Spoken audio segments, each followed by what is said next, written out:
menuntut supaya Majelis Hakim Pengadilan Tindak Pidana Korupsi pada Pengadilan Negeri Jakarta Pusat yang memeriksa dan mengadili perkara atas nama terdakwa Budi Said memutuskan: 1. Menyatakan terdakwa Budi Said telah terbukti secara sah dan meyakinkan bersalah melakukan tindak pidana korupsi secara bersama-sama yang dilakukan secara berlanjut dalam dakwaan kumulatif 1 primer sebagaimana diatur dalam pasal 2 ayat 1 junto pasal 18 Undang-Undang Nomor 31 Tahun 99 tentang pemberantasan tindak pidana korupsi sebagaimana diubah dengan Undang-Undang Nomor 20 Tahun 2001 tentang perubahan atas Undang-Undang 31 Tahun 99 tentang pemberantasan tindak pidana korupsi junto pasal 55 ayat 1 KUHP junto pasal 64 ayat 1 KUHP dan melakukan tindak pidana pencucian uang dalam dakwaan kumulatif kedua primer sebagaimana diatur dan diancam pidana dalam pasal 3 Undang-Undang Nomor 8 Tahun 2010 tentang pencegahan dan pemberantasan tindak pidana pencucian uang. 2. Menjatuhkan pidana terhadap terdakwa Budi Said oleh karena itu dengan pidana penjara selama 16 tahun dikurangi selama terdakwa berada dalam tahanan sementara dengan perintah agar terdakwa tetap ditahan dalam rumah tahanan negara. 3. Menjatuhkan pidana denda terhadap terdakwa sebesar 1 miliar rupiah dengan ketentuan apabila denda tidak dibayar maka diganti dengan pidana kurungan selama pidana kurungan pengganti 6 bulan.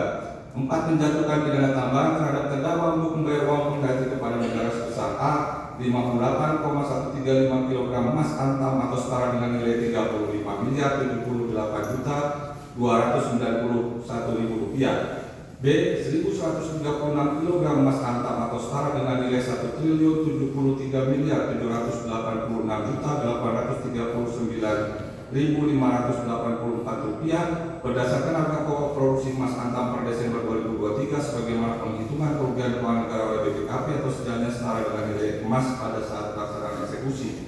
Dengan memperhitungkan adanya dana provisi yang dibukukan dalam laporan keuangan PT Antam Tbk per 30 Juni 2022 sebesar 952 miliar 446 juta 824.636 rupiah atas dasar putusan Mahkamah Agung RI nomor 1666 K/PDT/2022 tanggal 9 Juni 2022 dan adanya aset terdakwa yang telah dilakukan pemblokiran pada tahap penyidikan sebagai pembayaran uang pengganti sebagai berikut: aset tanah dan atau bangunan nomor 1 SHM 02159 tanah kebun dan rumah Kelurahan Kupat Kecamatan Kutat Kabupaten Sumbawa Provinsi Nusa Tenggara Barat luas 3.000 meter persegi nilai estimasi 600 juta rupiah tahun perolehan 2001 dan seterusnya sampai dengan aset tanah dan bangunan yang dilakukan pemblokiran dengan nomor urut 74 yaitu SHM 0034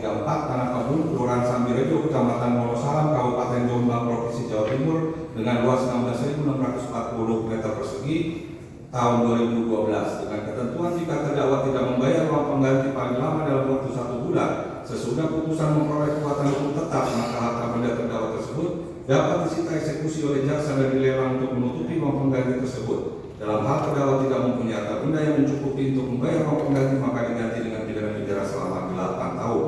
Pak Budi, tanggapan dikit Pak Budi. Enggak. Fitnah semua, fitnah. Oh, semua fitnah ya Pak Budi.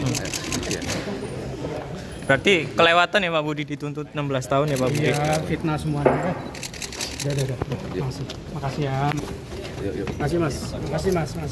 Besok mau play dari pribadi atau gimana Pak? Iya Mas. Ya.